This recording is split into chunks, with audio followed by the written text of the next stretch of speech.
Hi there, this is Alex Schneiderman, and you're listening to the Photographica podcast. This is just a quick one this week. It's an essay I wrote about the demise of the paper edition, or the print edition, of the UK's independent newspaper. And for anybody in Britain who is my generation, or younger, or even older, will know why this is so important, and particularly the loss of this paper to the world of photography. And so I wanted to mark it with an essay, which I've recorded for you today. Before I get going, I just want to apologise for the background noise. I'm printing at the moment, and there's a huge exhibition for a photographer called Verity Wellstead that's coming off at the moment, so I can't stop, and I've just got to record as I go. I just wanted to say thank you to some people who've left some very lovely comments. I'm not sure always who they are by name, because you can't always tell, but I'm going to go for O'Geely28. Thank you very much appreciated. Horner is another one, thank you. There's a number there, I'm not going to do numbers because Snap1458, thank you very much. Grant Gillespie, thank you very much. Baby Cakes Ramiro, thank you very much. Giles Dunn, thank you very much. Andrew Williams, thank you very much. Jill Peter, it looks like, thank you very much. And John Savage, thank you all very much for your wonderful comments. Please keep comments coming, and I will of course name check you for any comments, or if you just want to give a rating, that's cool too. So, without further ado, I offer you my take on the demise of the print edition of the independent newspaper.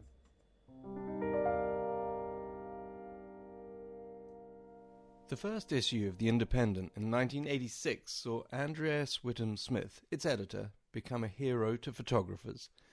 The Independent boldly placed black and white photography right at the heart of its design and built entire spreads around photographs, giving picture editors new enhanced status as it brought images and text together on equal terms for the first time. Around that time, in 1986, I was 16. My friend Tom Blass and I took to various things in order to style ourselves as artistic intellectuals. I think we might even have smoked a pipe. The memory pains me now. Tom always had the ups on me because he wore glasses, and this made him much more likely to become a proper artist or intellectual. I don't remember there being many girls in our lives at this time. Tom wanted to be a writer like Hemingway. I wanted to be a photographer like Henri Cartier-Bresson. I mention all this because it gives you an idea of the sort of personal cultural terrain onto which that first eagerly anticipated edition of The Independent landed. For us, The Independent was a manifestation of our liberal artistic ideals.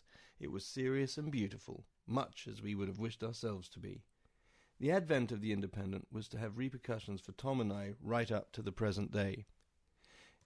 In my broader group of friends, The Independent became de rigueur because it spoke directly to the young. By placing black and white photography as one of its key design elements, it was making a statement that it placed visual storytelling in the same league as the written word. How electrifying would that be if you imagine that one day you might become a documentary photographer? Come to think of it, I don't think the term documentary photographer would have meant anything to my adolescent self, yet it was the careful nurturing of the paper by its editors and its designers that made black and white documentary photography come alive on the breakfast tables of British broadsheet readers. It is not too hyperbolic a thing to claim that the Independent taught the British to love and value great photography, for this was the first newspaper to value simultaneously the storytelling power of black and white photography and its potential for aesthetic beauty. And yes, I know the Sunday Times had amazing work by leading photojournalists and had blazed a trail since the 60s with colour spreads, but it was this independently minded 80s newcomer that was the first to weave photography into the very fabric of its existence. But the Independent never really made it to the inner circle of the British psyche. It remained aloof on key issues such as eschewing reporting on anything royal, and its politically independent stance purposefully never found a place on either side of the political landscape. It seems we British don't have an appetite for news supplied entirely free of bias. This political statelessness was perhaps to have the biggest impact on the newspaper's success. The Independent innovated from the word go. It was the first to change format from broadsheet to Berliner, and it adopted an uncompromisingly modern aesthetic and typography, but it never lost its love of photography. Photography was always key to the newspaper's design, and often gave the lead to stories where words might more traditionally have held centre stage. To sum it all up, the Independent was modernist in its values and artistically liberal at heart.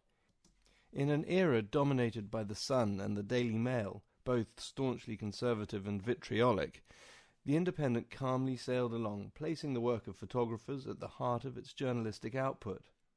But this is not just about the Independent. It is also about Tom and me. The Independent was the first paper to run my pictures when I was just a fledgling photographer in the early 90s, and Tom has gone on to have many articles printed here. Indeed, in the last months of 2015, Tom had a large selection from his new book, The Naked Shore of the North Sea, excerpted in the Independent, lovingly laid out amongst beautiful images, and at almost the same time I had several pages devoted to my latest book, Want More, published in its Saturday magazine. The Indie will of course continue online, but we all know that pictures seen on a screen haven't the power of their paper and ink counterparts. A picture on a screen can't be held in two hands wide apart, or spread on a table and lovingly studied, or folded, or even ripped for sticking in a notebook for later reference. The demise of the print edition of The Independent is a blow to anyone interested in the history of black and white photography. How can we be indifferent to the passing of such a loving innovator of the medium we all love? There are at least two people working today that might never have chosen their path if it wasn't for this risk-taking, innovative broadsheet. Tom and I are very sad indeed.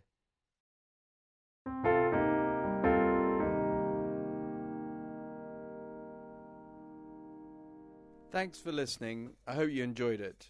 If you'd like to know more, go to my website asprinting.net and look for the Photographica link. And you can always get hold of me at alex@asprinting.net at any time. Thanks again to Chad for the great music, and speak to you soon.